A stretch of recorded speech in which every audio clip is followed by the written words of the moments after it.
Assalamualaikum warahmatullahi wabarakatuh. Ibu guru anu kusungkuring dipi hormat, sareng rerencangan sadayana anu kusungkuring dipi kacinta, sataacan kuring nepikeun diantara ngeunaan silaturahmi. Hayu urang panjatkeun puji syukur ka Allah Subhanahu wa taala. Rekan-rekan anu kusungkuring dipi hormat, silaturahmi teh salah sahiji wujud paripola sosial.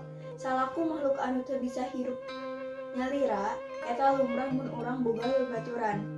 Sarerea hoyong babaturan anu tiasa masihan motivasi sanajan dina kaayaan susah sareng tiasa ngabatosan ngarangsakan aya anu masalah.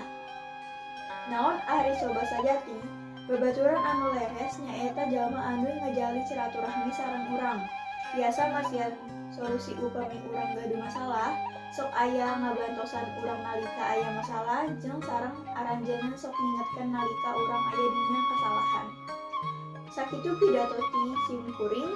Hatur nuhun. Wassalamualaikum warahmatullahi wabarakatuh.